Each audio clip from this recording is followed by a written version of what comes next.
Welcome back.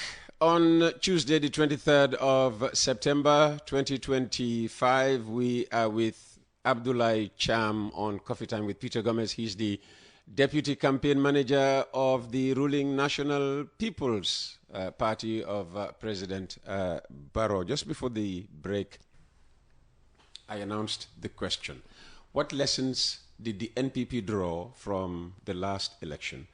And how are those lessons shaping the strategy for 2026? Thank you very much, Uncle Peter. I think some of the lessons we draw from the 2021 elections are many, but just to name a few. One is, the media, attentions. I think, we are now in the, world of social media, where informations and this AI, a lot of, misinformations here and there. Exactly. And I think, when you said information, I thought, well, something is missing. And then you said misinformation. Yeah, misinformation, for that matter. I think these are issues that we need to, that we are working very hard. This is why we are setting up a very strong and vibrant media committee that will make sure we ensure, those misinformations are clearly debunked at the right time, because it's very important. If misinformations are not debunked, as time goes on, people tend to believe it. So I think we believe that these are areas, one of the areas that we need to, adjust as a party, and we are working very hard to ensure that we put that in place as soon as possible. And also, we are trying to, see how best to, continue the partnership with our alliance parties. Remember, Uncle Peter, the NPP is working with different political parties. And individuals. And individuals. Yes. So I think, these are independent, candidates. I think we are trying to see how best to make sure, we all speak one voice, to be in the same page moving towards 2026 elections. This is why, most of our alliance, partners are currently also embarking on sensitizations with their militants to ensure that at the end of the day, we all have one common goal, which is to retain His Excellency President Adama Barrow back to State House. But also, we are trying to see, some of our, financial constraints during the past elections, how to remedy some of these situations. And I think this is why we are coming up with fundraisings. Not long ago, we held one at the Sir Dawda Kairaba Conference Center, which was a very big success. But not only that, we are also expecting another one outside the country, by next month. I don't know whether, I'm authorized to. It's not for me to say yes or no. Anyway, but we are planning a very, big, fundraising program in the diaspora. Currently, our teams are in those places trying to make sure they work on the final touches. Yeah, because the UDP had a very successful outing in Seattle. Yes. And now, as we speak, the party leader is in Europe. Yes, I think one thing. You see why people say NPP and UDP are 6 and 9? No, we are not 6 and 9. I think for us, the resources we are gathering is coming back to our supporters. And this is, not the case with the UDP. Where's their resources going? No. Anyway, I think we have to ask their party leader, because for every year, they embark on the same trend of going to the diaspora, gathering, claiming to gather, Not even claiming. You don't believe them? No, absolutely, Uncle Peter. I think you don't our... You don't think they made $101,000? No, Uncle Peter. Come on. I think one of our supporters in the diaspora, Babaja, put an amount of $2,000 for the UDP to bring out a receipt indicating that they have covered that, they have, gained that amount of money from their... You are doubting that they raised... Well, I think if they were, if the figures were to go by, I think when Babaja claimed, challenge them to at least come out with a receipt as a serious institution, they should have done so. Well, they are not accountable to you. Well, I understand, but, for transparency purpose, I think all political parties ought to, And so there is transparency in whatever they are doing. So I think if there is a genuine challenge, because Babaja lives in America, and he said, most of these are pledges, and some of these pledges are never fulfilled. So I think, we understand. Well, Barrow should know that. Yes. Because absolutely. he went to Brussels and got pledges to 1.5. Absolutely. I think pledges sometimes are not, something that you can hold on to 100%. Because at times, there are disappointments here and there. So even at government level, we have seen in most cases, pledges will be made and they are never fulfilled. These are natural situations that occur. But what is important is, Uncle Peter, I think for us as a party, the resources we mobilize is coming back to our support base.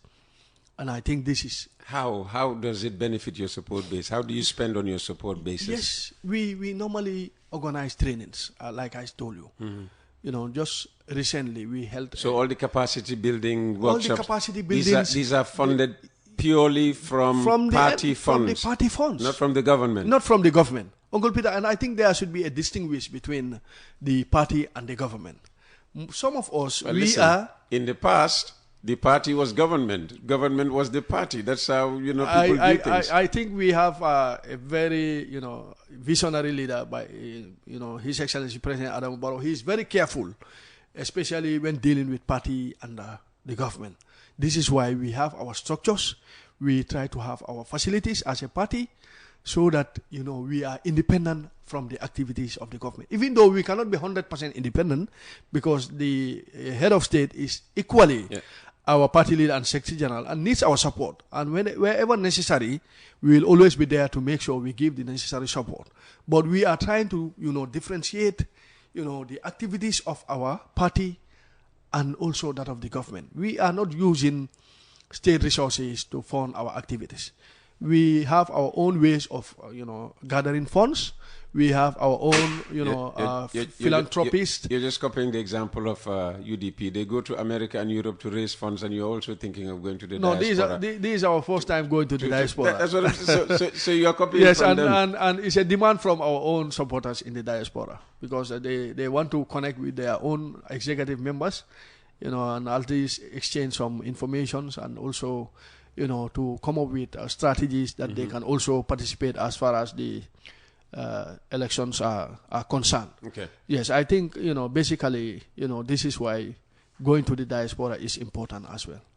Let's talk about youth activism and protests and all of that. Recently, we saw a lot of, quite a number of protests against the data price floor, the removal of the Auditor General, and the police somehow was heavy-handed in its dealing with some of the protesters. How does your party justify, that heavy-handedness, given that some of the protests were linked to the youth's education, civic engagement, and even employment? Thank you very much, Uncle Peter. I think this is a very important question. And to me, first of all, I would commend the Gambia Police Force for exercising, maturity in handling some of these situations. I think for the first time in the Gambia, we have a protest where the police and the protesters are eating bahal together, drinking attaya in a peaceful, situation or environment. Yeah, not throughout the entire yes, process and situation. I think anyway, the police did very well to ensure that they were able to sustain, the situation in a very calm and, situation. And this has to be commended because, we witnessed some protests here in the past, and we have also what has, happened in those protests. So I think the police are doing very well. But in as much as the police are doing very well, the citizenry also need to support the police. I think our government, we have nothing against protests. In fact, we are trying to consolidate our democratic gains and support, our democratic process. But in as much as we are doing so, let's follow the rule of law, Uncle Peter. If you want to protest, it's your right. But there is the Public Order Act, and this act is an act of parliament. It was not, brought by, it was not, invented by our President Adama Barrow. He found it here. So still now the debate is open, and then, people can have here, there are different opinions as to, the Public Order Act. But remember, there was a time this act was challenged up to the ECOWAS court, and the ECOWAS court, ruled in favor of the act. So I think if we think, the Public Order Act is not something that we should continue to have in our, public space, why not accept the draft constitution? Few months ago, the draft constitution was presented to the, in front of the National Assembly. They want the 2020 version, not the 2024. Well, I think, Uncle Peter, it's the 2020 version that was just, at least summarized a little bit. They didn't want the summarized version. They want the complete 2020 version. I think, it's, constitutions are subjected to amendments. I think there is nothing wrong if the executive feel that the work that was done by the constitutional committee or commission needs some adjustment. I think there is nothing wrong about that. But eventually, what is important is most of the clauses that were in the 2020 draft constitution were still maintained. I think the UDP decided to reject this constitution. So therefore, they have no justification to demand for some of these issues to be repealed, because they had the chance to do it and they throw it away. So to me, what I believe is, Gala, I think we are all interested to know where the truth lies as far as the Jammeh assets are concerned, because eventually we all came to realize that there were some, actions which were taken by the commission which were not supposed to be. So this is why our government, through our majority leader, Honorable Bileji Tunkara, and the NPP. I tried to get him on this program, but he was traveling out of the country. Yes, I think and the NPP caucus, they came together and make sure we have this commission to look into the dealings of the commission at the time. And we're hearing a lot. Yes, and we are hearing a lot. I think, Uncle Peter, our government, we are not running away from responsibility. We are committed to ensuring that there is truth, and there is truth as no matter how much or no matter how difficult the circumstances might be for Gambians to know the reality. So, but if you want to apply, if you want to stage a protest, follow the due course, apply a permit. If you are issued a permit, then you come out peacefully, do your protest. Remember, because this Public Order Act, Uncle Peter, for me personally, I support it, because it ensures there is cohesion within ourselves. And this is very important, because the right you have to protest is equally the same right another citizen have to go about his normal business. So obviously, by making sure the police is aware, will ensure there is peace as far as the protest is concerned. So obviously, I don't think our government is trying to trample on democracy or is trying to trample on the rights of citizens, but we want to make sure there is rule and law, and all citizens have to, obey this. And coming to the issue of the Auditor General, I think is a rather unfortunate situation, Uncle Peter, because Morsise was appointed by the President Adama Barrow as Auditor General. He was an auditor. Then when the President Adama Barrow came, he appointed him as Auditor General. I think that is the highest level of trust and confidence a head of state can have in an individual. If that is so, the President invites you and wants to offer you another position within the same government. And just few days ago, I was in one platform. We were discussing on this matter. I said, in our constitution, there is nowhere it is stated that the President does not have the right to transfer a public servant from one institution to another. I think there is no clause in the constitution which states that all public servants are subjected to departmental transfers. If the President wants to transfer you, seek for your consent, you accept it. Not only do you accept it, but you thank the President for giving you the opportunity to serve as a Minister of Trade. The next day, you are wrongly advised and then you change your mind. I think that was very unfortunate from Mr. Sise. And I think, the issue of the police intervening to, remove him from the audit office, I think it was also in line. Because Mod Cisse was no longer the Auditor General. The time he was, holding the public, press conference. There was already somebody appointed as the new Auditor General. Mod Cisse, if he wants to have his, press conference, he can go and hire a hall and do it there. But you cannot come to a place where somebody is appointed to replace you, and you want to, command what will happen there. I think it doesn't work like that. So to me, I think, he was wrongly advised, and I wasn't surprised, with my assassin when I, realized that his lawyer was Lamin J. Dabo, who was one of the applicants for the UDP flag bearership. I wasn't surprised. So what are you insinuating, or what message are you trying to send across? Well, I think, Uncle Peter, we all know the UDP are fond of saying this government is corrupt. And on several occasions, we have, urged them to come up with evidences to substantiate some of these allegations, which they never did.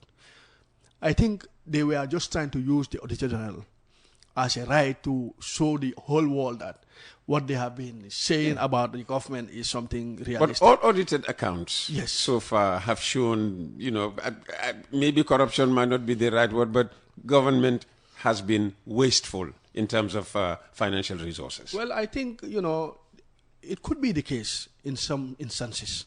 But I think, the government is doing a very good job. I think this is why today the government is coming up with digitalizing most of our financial institutions. I think if we want to fight corruption, we must be serious in the way we fight corruption. And this is what our government is doing. Today, if you go to GRA, almost all the, tax payments are done online or through the banks. I think this, Uncle Peter, I think you know more than me. This is one way to fight corruption. Because once there is cash flow between individuals, these issues are naturally, corruption is not easy to fight. But what steps are we taking to make sure we fight it?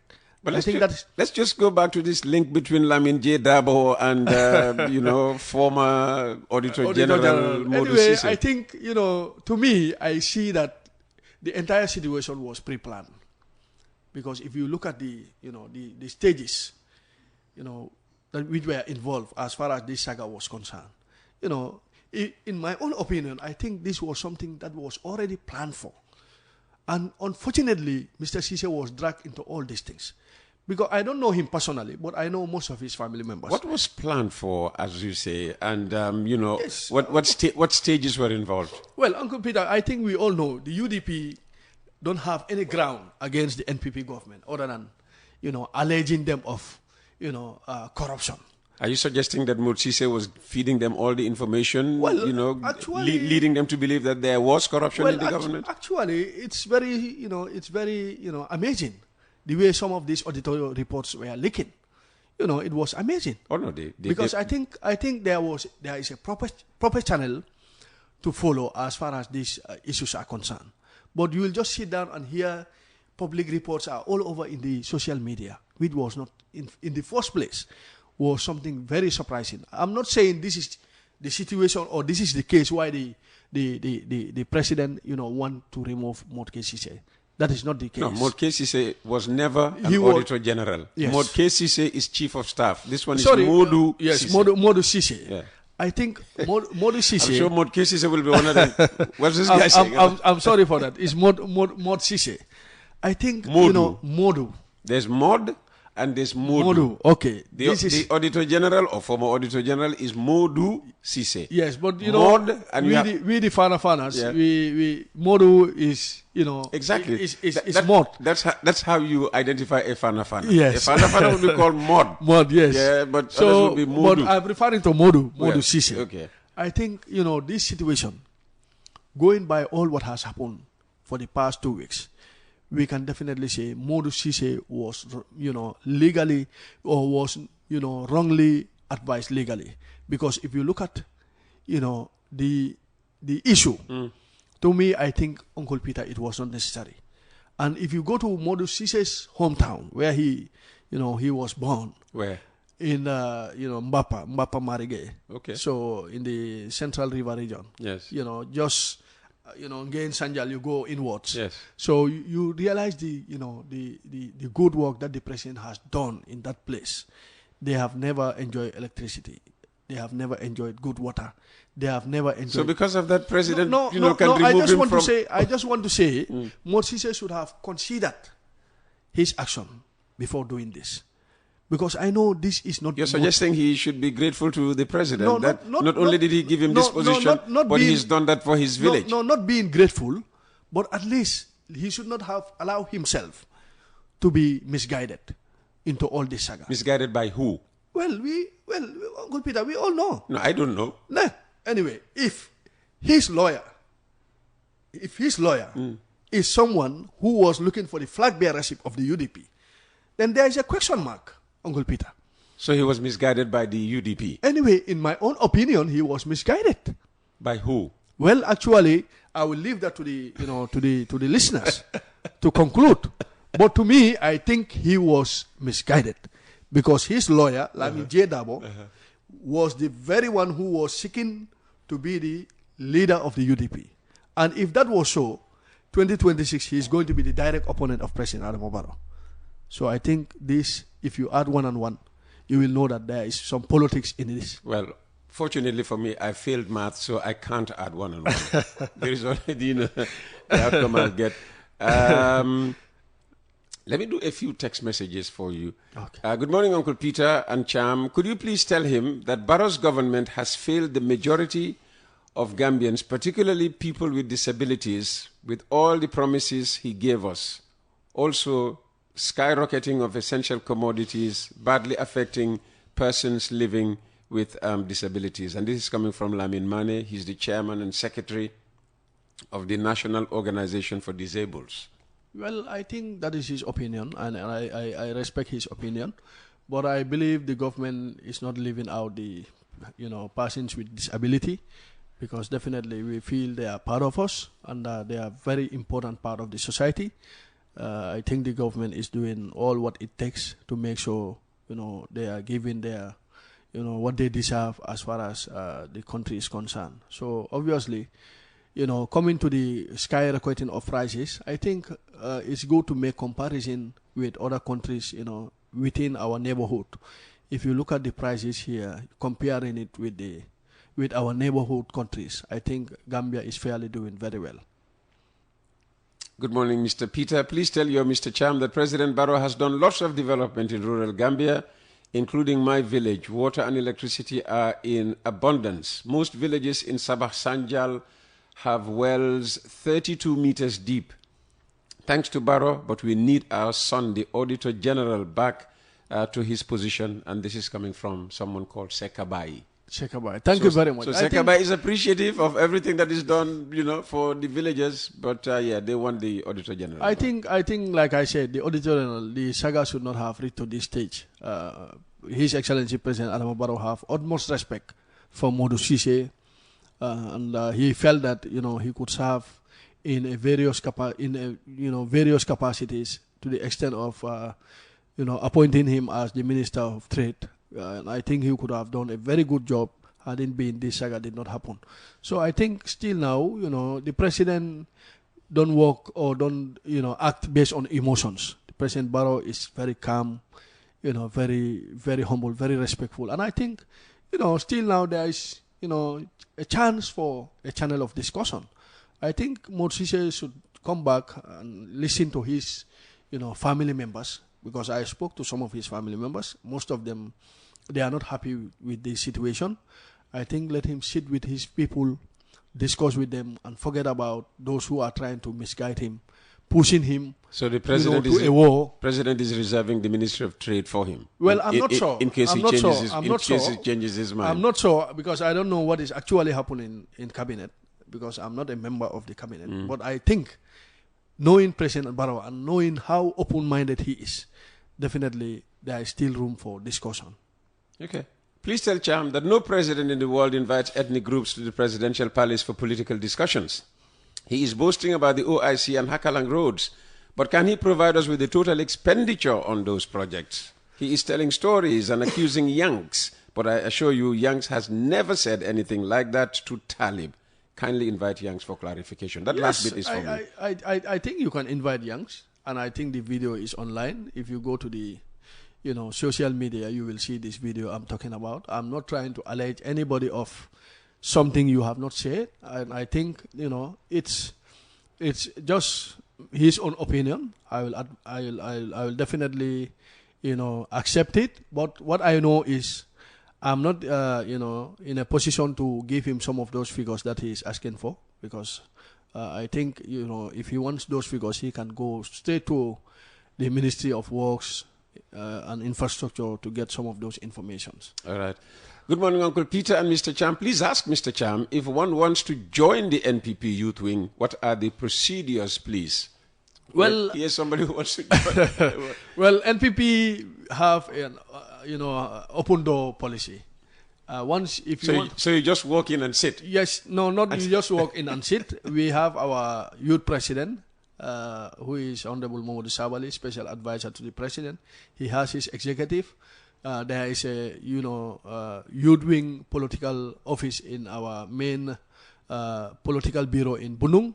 If he wants to be a member of the party, let him just visit us at our Bunung headquarters. Just after the GT Bank, he can ask for any one of us. The admin secretary is always stationed there, Mr. Sidi Sise. Once he reaches there, he will be accorded the necessary informations that can help him to be a member of the National People's Party. And I use this opportunity to welcome him, to our party. Our party is a party of peace, progress, and development. Uncle Peter, coming back to one of the questions asked by, the previous texter, yeah. He talked about inviting tribes into, State House. I think that's a very wrong statement to make. The president is inviting Gambians to the State House. He is not inviting, tribes. He is inviting Gambians. And the State House belongs to Gambians. And the president is there, appointed, elected by the Gambians. So there is nothing wrong in the president listening to his fellow Gambians. Okay, so even if he is visited by the Association of Gambians, this is the group, that's what, they are officially called, he should say to them, based on what you're now realizing from, public reaction to such organizations, he should discourage them from using their official titles. Manjago Association. Yes. Fuller Development Group.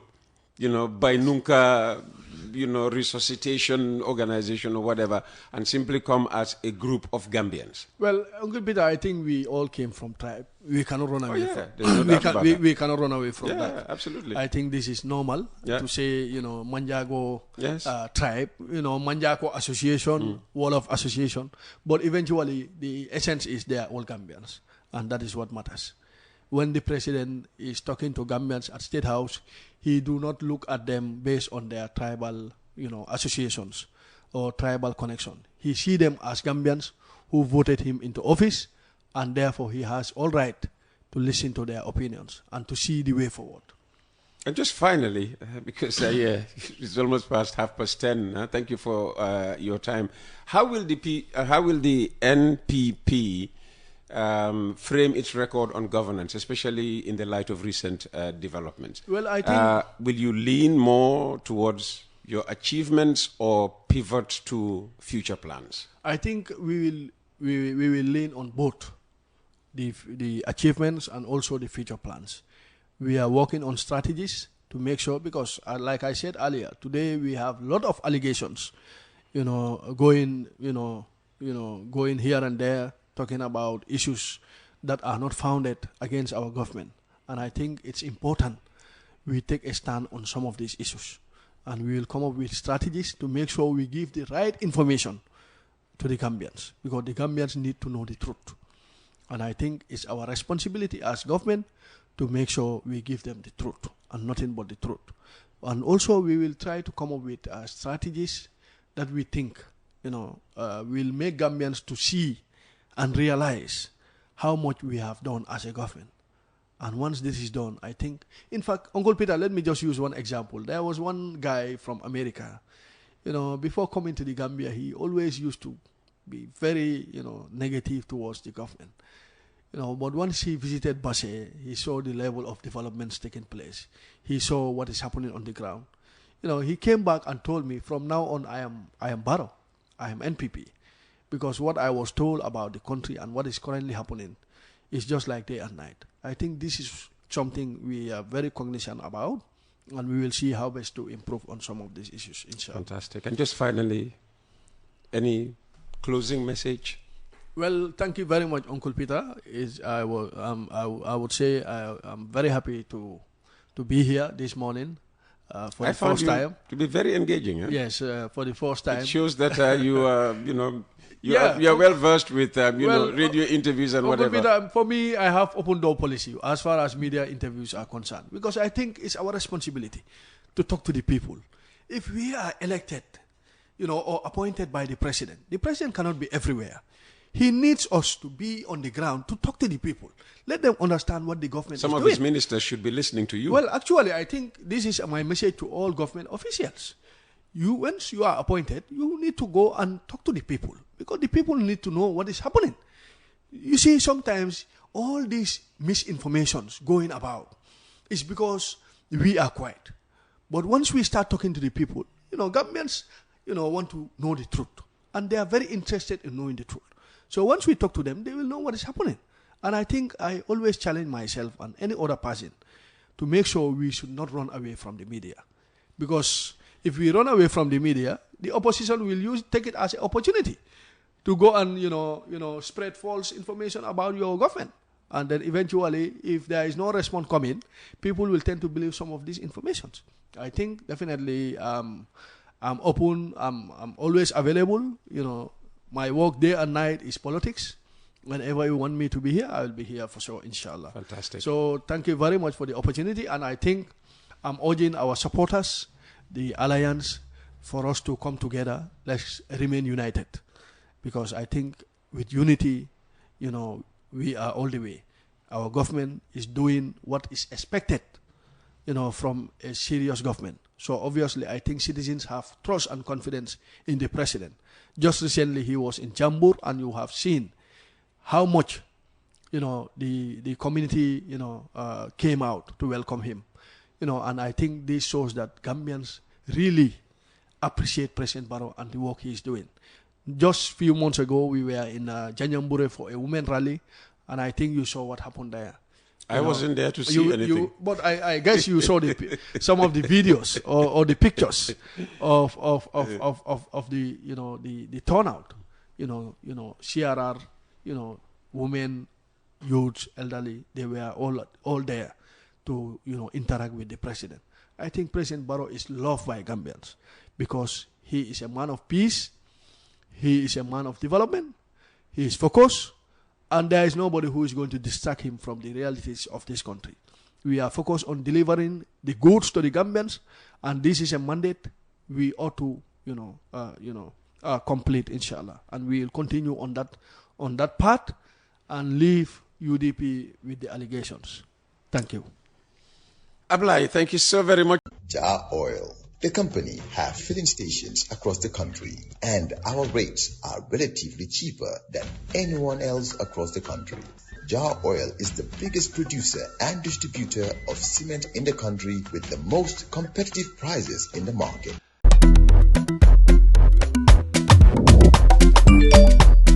Excellent jam, Suede. Yo, Abdoulie, yo, luta do dede. Luta mo nulo jël moto nga andil ma xaalis. Hello? Bisul mu fay. What? Bisul mu fine. Oh, yes! Wave Axina Gambia. Deposit and withdraw money, pay bills, and buy mobile credit without fees. Transfer money wherever in the country for only 1% fee. At Wave. Bisul mu fine? Wave. Your money is yours.